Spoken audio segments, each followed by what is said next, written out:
in terms of different ways children are raised or different blends of family. Admit that you're uncomfortable, but that needs to be put aside. You are a professional. These are our standards, and it's very clear when you start here. We are non-discrimination based on things from race and creed and age and economic and language, but also such as gender and sexual orientation and sexual identity. We have had staff who are would identify as, quote, queer or transgender. And they may appear to be biologically female, but go by a male name. And the children have an easier time with it than the adults, because to them a name is a name. Whatever your beliefs are, it's not that you leave them at the door. You need to know what they are and know what makes you uncomfortable and stretch yourself. And if it means learning about somebody, learning about somebody who is vegan, or somebody who doesn't eat pork, or somebody who celebrates Ramadan, and what does that mean to children, and when do you do fasting? It's just expanding. So don't say you're not biased, you don't have prejudice. We all have our own culture. We have our own culture. So you need to know what it is and learn about others. But it doesn't allow you to discriminate against others, because you still have best practice. You may not like somebody's background, you may not feel favorable about that religion, but that cannot show, because then you're hurting the child and the family. We try to avoid saying parents. Instead, we say family members, because it may not be a biological parent, it may be two same-sex parents, or it could be a grandparent, or it could be an aunt, it could be someone unrelated to the child caring for the child. So I think it's the understanding of that. We also have to look at the whole economic diversity. We have families, 85% of our families are low income and qualify for some type of eligibility, of child care eligibility and subsidy. But we also have families who don't, and families who are, more well off. There's nobody rich in today's society. When you have a child in child care, we know how expensive it is. I want the staff to look at the families as individual units, and each family is different, and the culture of each family might be different, and your family might do something differently than my family, and it's not to say that my way is better than your way. It's what your family does. So I want the staff to get to know the families and get to know what's important to them, what they feel they want us to work on with their child, and use their ideas as part of the curriculum planning and part of what we do every day with their child. Whenever a new family starts with us, we always do a getting to know you interview.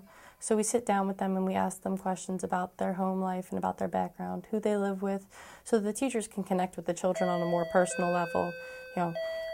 Tell me about your brother, how is your mom or your dad, and that way they also don't ask inappropriate questions like, how is your dad, if the child doesn't live with a dad. Something else I have learned is, when I'm not sure, is to ask. I think it's the kindest, most respectful thing to do is to say, for instance, to two fathers, this is the first year in my career that Mother's Day has become an issue. Can you help me figure out the best way to handle this? And, they were so grateful for the input, for our sensitivity to this. What we try to talk about is what's important for us to know is not necessarily what religion they are, but what is it that they celebrate in their family? What things are important to them? I think the hardest policy to come up with is a holiday policy. And we've spent years. And some people say, oh, you're not allowed to celebrate holidays at children's villages. That's not true. There's a difference between celebrating and educating. We want to educate staff, but just because a child celebrates Christmas, it doesn't mean all the children celebrate Christmas. It doesn't mean that the staff member celebrates Christmas. You talk about what's important to you. We don't say, okay, here's, it's the winter holiday. We're going to learn about Hanukkah and Kwanzaa and Christmas and this. If you don't have a child or a teacher in that room who is Jewish and it doesn't come up, why is it important for a 3-year-old to know? But if you do have a family or a teacher who, I won't be in tomorrow because I'm celebrating Passover, and this is what we do in my family, and this is what's important, you're respecting it. You have to understand that there's so many different, even what does Christmas mean? What Christmas meant in my family and how we celebrate it is very different from the people who lived across the street. What we were allowed to do, what they were allowed to do, we all celebrate differently. So you have policies. Do we enforce that every parent has to celebrate a child's birthday? No. Some children's birthdays are not allowed due to religious beliefs, or it's just not a big deal. You just try to be supportive of that. We've had a few cases of children who don't celebrate holidays, and we just either don't celebrate it, none of us do, or we keep it low-toned and we have the child visit other classrooms, which they always love to do, when we're actually doing something related to something that would be taboo in another culture. So haven't had any issues with that because we are relatively sensitive to what the parents need, and we talk with them and we ask them. Yeah, we do a lot of discussion of different people in different cultures. We do a lot of everyday discussions of different foods, different clothing. It's not any particular unit on multiculturalism. It's the people who are in the class live it, and so we live it with them. We have a lot of diverse backgrounds. At this particular center, we're prominently African American, Hispanic, and white. My staff do a very good job. I have a good mix of different backgrounds within my staff. I encourage my Hispanic teachers to speak Spanish to the other children in the center who may be Hispanic or may not be Hispanic. We do a lot for not just Black History Month, but we celebrate Black history throughout the year. We also celebrate things that might be prominent in a Caucasian family. We try to make sure that every day is a learning experience, no matter what color our skin is. Oh, yes, we have hugely diverse families. Non-English speaking families of Chinese, Indian, Russian, many different Indian dialects. We have from little children up. They generally come with no language at all except their home language, no English language. Very obviously they have lots of other language. And then by the time they get to kindergarten, they are speaking fluently in English with huge vocabularies, and that's going to make their journey to the public school much better. It's also wonderful for the other children in the class to become aware that there are very many diverse people, colors, shapes, languages. Being conscious of their cultural difference and including that in their program, and teaching the other kids about how some kids need something a little bit extra because they don't understand, or because at home they get fed, or at home they don't dress themselves. Teaching them, but first letting them trust you, by doing the cultural things that and asking the parents before they start, well, what do you do in this situation? Different eating habits. Culturally, they have different eating habits. They have different foods, the temperature of the foods, that all plays a part. So a lot of them are not like us to, heat up food. Some parents don't like, they like the food to be room temperature. So as long as it's safe, within standards of, what we can do, we definitely are flexible because, like you said, it goes back to that's their child. We spend a lot of time here encouraging children to be independent, and then we see a parent carrying a 4-year-old or feeding a 4-year-old or sitting there doing everything for them, and we think this is why are they doing that? That's kind of, And you need to understand how important it is to a family if a child is well fed. Sometimes it's seen as you're a good parent if your child's well fed. Well, why do you feed them? Well, food is scarce. You don't want children to waste food. You want to make children feel successful. Why does a grandparent who's 75 years old carry the 4-year-old on their back? Because it's easier to supervise a child if they're on your back and you have 15 other things to do during the day. So it's not that they're, quote, spoiling the child. I think some of the hardest things to deal with are practices that different cultures support in raising children. Well, you talk about the expectations here. There are some things that we talk about best practice.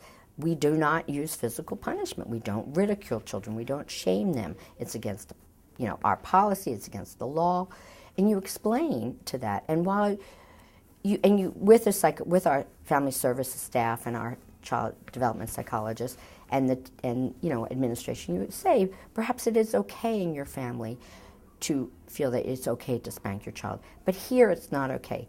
All children need to feel safe with all staff. And even if a parent was prone to use physical punishment with their child, they're not allowed to do it here because, again, this needs to be a safe environment here. You want to support the family's beliefs and the culture, but you also have to be clear with them about our laws are different. And what may happen and be okay in your country may not be here. And we want to make sure that you're not setting yourself up for something either. About 38% of our families are primarily Spanish-speaking families. So we have 2 teachers and an administrative assistant in the building who are fluent in Spanish, and they will often help and translate. And surprisingly enough, many of the children help their parents by translating as well. Well, we just recently had a child in our class, and their primary language is Spanish at home.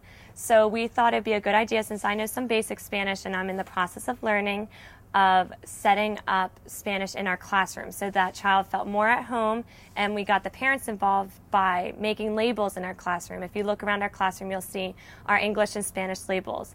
We actually got the parents, I looked up all the words that I knew in Spanish, and I had their parents look over it to make sure, because every Spanish is different. Mexican Spanish varies from other countries are different.